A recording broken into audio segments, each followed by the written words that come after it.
CAEP Mar del Plata. Nociones de IPP. Espacio de definición institucional. Licenciado Maximiliano Blanco Río. Rol de las fuerzas de seguridad se encuentran al servicio de quien tiene a su cargo la averiguación de la comisión de un ilícito, por eso su actuación debe ser accesoria y auxiliar del Ministerio Público Fiscal o del Poder Judicial en la tarea de investigar los delitos de acción pública.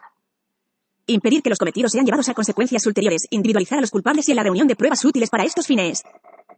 En este punto es necesario recalcar la frase del autor para estos fines, ya que en esta etapa preliminar se reúnen elementos de prueba que eventualmente servirán al Ministerio Público para fundamentar la acusación o el sobreseimiento, pero de ninguna manera, salvo contadas excepciones, darán fundamento a una sentencia definitiva. Solo podría permitírsele actuar por propia iniciativa cuando así lo exijan razones de urgencia, dando de inmediato participación al órgano competente, es decir, al Ministerio Público Fiscal o no. Es necesario entender cuándo existe urgencia y cuándo desaparece. A los fines prácticos podemos entender que hay una situación urgencia existe cuando, si no intervenimos inmediatamente puede agravarse la situación y desaparece cuando, si esperamos el tiempo que sea necesario para obtener la orden judicial no pasa nada. Debemos además entender, y esto no es menor, que para que exista urgencia no basta solo invocarla en el acta con fórmulas vagas y estereotipadas aplicables a una infinita cantidad de situaciones, sino que la real urgencia debe surgir de pautas objetivas expresadas en el acto y como tal debe responder a las premisas anteriores. ¿Qué pasa si no actúo en este momento y espero la orden judicial? ¿Se empeora la situación o no pasa nada? Asimismo, y como lo hemos enunciado, hay que remitirse al Código de Conducta para funcionarios encargados de hacer cumplir la ley de las Naciones Unidas, en tanto refiere que los funcionarios encargados de hacer cumplir la ley cumplirán en todo momento los deberes que les impone la ley, sirviendo a su comunidad y protegiendo a todas las personas contra actos ilegales, en consonancia con el alto grado de responsabilidad exigido por su profesión, así como que, en el desempeño de sus tareas, los funcionarios encargados de hacer cumplir la ley respetarán y protegerán la dignidad humana y mantendrán y defenderán los derechos humanos de todas las personas. Art. 2.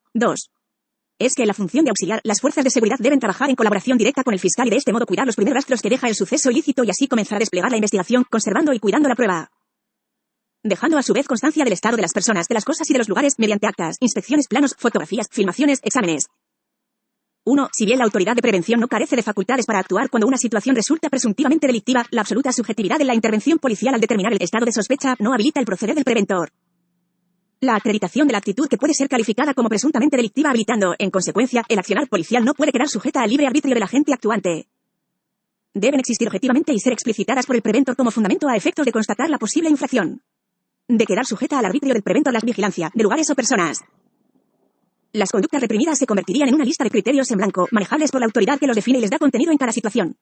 CPCF, Sala 3, Causa en 34, 865/2007, Galván, Roxana Gabriela S. INF.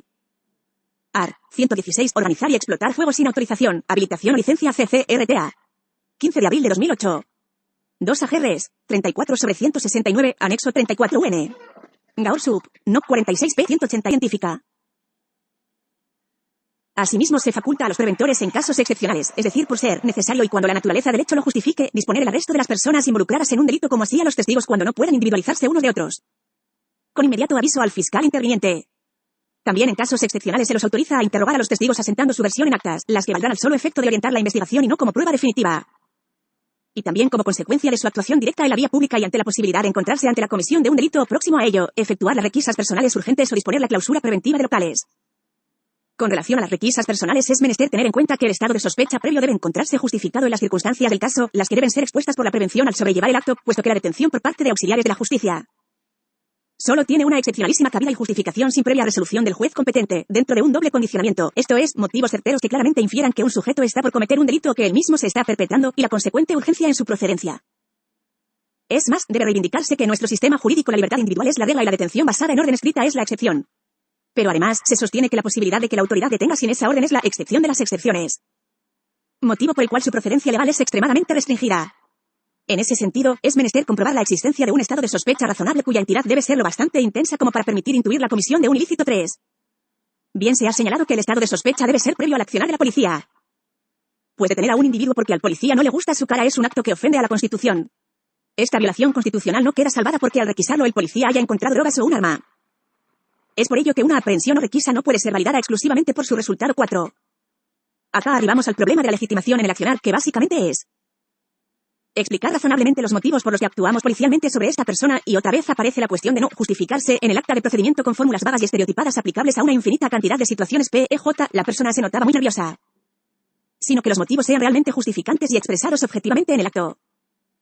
3. La Rosa Mariano R. CATINLLY Rodolfo E. Las últimas reformas al Código Procesal Penal de Maximiliano Blanco Río. En consecuencia, podemos afirmar que el personal policial no se encuentra facultado para ordenar medidas coercitivas sin expresar sus fundamentos, extremo que supone que los funcionarios que han de ser controlados especifiquen su actuación de tal forma que dicho control pueda ser efectivamente ejercido. efectuando así un control razonable no inferior al que debió haber observado si se le hubiese requerido la orden previa de detención 5.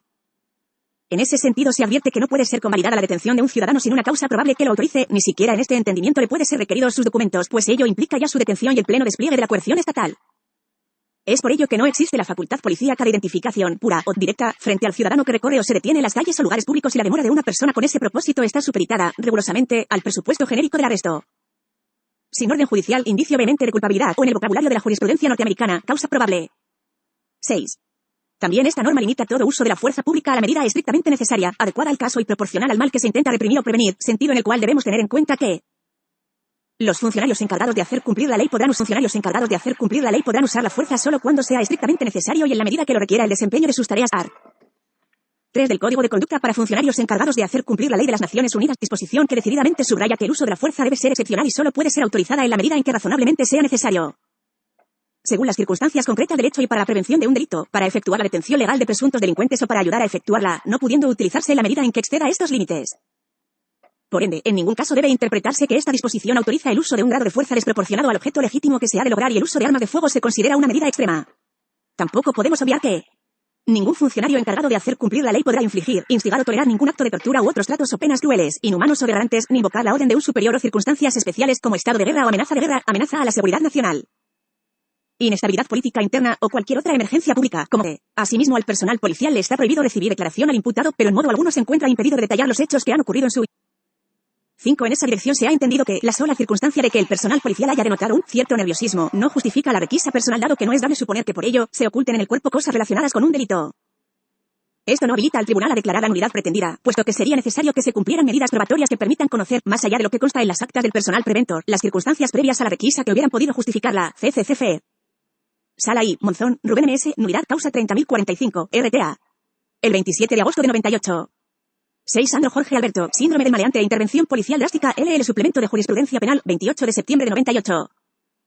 7. Prohibición que a su vez dimana de la Declaración sobre la protección de todas las personas contra la tortura y otros tratos o penas crueles, inhumanos o degradantes, aprobada por la Asamblea General y en la que se estipula que todo acto de esa naturaleza constituye una ofensa a la dignidad humana y será condenado como violación de los propósitos de la Carta de las Naciones Unidas y de los Derechos Humanos y Libertades Fundamentales proclamados en la Declaración Universal de Derechos Humanos y otros instrumentos internacionales de derechos humanos. CAEP Mar del Plata. Nociones de IPP. Espacio de definición institucional. Licenciado Maximiliano Blanco Río. Presencia. Describir en el acta lo que pudo ver o incorporar las circunstancias relevantes de lo que hubiera escuchado decir a personas presentes en el lugar, a excepción del imputado aún haciendo manifestaciones espontáneas. Cabe hacer la distinción entre dos conductas bien diferenciadas, la de interrogar, vedada por el precepto, y la de plasmar toda circunstancia ocurrida dando fe de su existencia, siendo su incumplimiento pasible de reproche penal. 8. Así se tiende a garantizar la incoercibilidad del imputado, dado que de la misma manera que no puede ser obligado a declarar en contra de sí mismo, art. 18. CN. Tampoco puede ser constreñido o violentado a producir pruebas en contra de su voluntad por interpretación de ese precepto constitucional. Y dado que la actuación de las fuerzas de seguridad encierran en sí misma la posibilidad de coerción debido a la situación de superioridad en que se encuentran con relación al individuo, también se tiende a asegurar que la persona no efectúe manifestaciones ante otra autoridad que no sea la destinada por la legislación para tal cometido, en este caso el fiscal, y que cuente con el adecuado conocimiento del suceso que se le imputa y las pruebas sobrantes en su contra y, fundamentalmente, con un abogado defensor. Ello en cuanto se debe proveer la defensa técnica del imputado en la primera oportunidad que se presente y siempre antes de su declaración. El hacerse defender por un abogado de su confianza y elección desde el primer momento de la investigación, aun cuando se trate de averiguaciones policiales, es un derecho irrenunciable de aquel art. 8,2 de CADH. Art. Declaración del imputado. El defensor deberá estar presente, caso contrario, nada de lo que diga podrá ser utilizado en su contra igualmente. La intimidad de la persona es resguardada mediante el establecimiento de la inviolabilidad de su correspondencia y papeles privados. Art. 18. Por parte del personal policial, lo que debe extenderse a las otras formas de comunicación interpersonal. 18. CN. Art. 11,2 CADH. De esta forma se advierte que tal situación solo debe ser autorizada excepcionalmente, mediante orden escrita, fundada, determinada y limitada en el tiempo por el juez competente. La medida puede recaer sobre la correspondencia postal o telegráfica o de todo otro efecto que se jale en tránsito, por ejemplo una encomienda y bajo la custodia de un servicio de correo o telégrafo de carácter público o privado. Pero debe excluirse la intercepción, las cartas o documentos que se envíen o entreguen a los defensores para el desempeño de su cargo.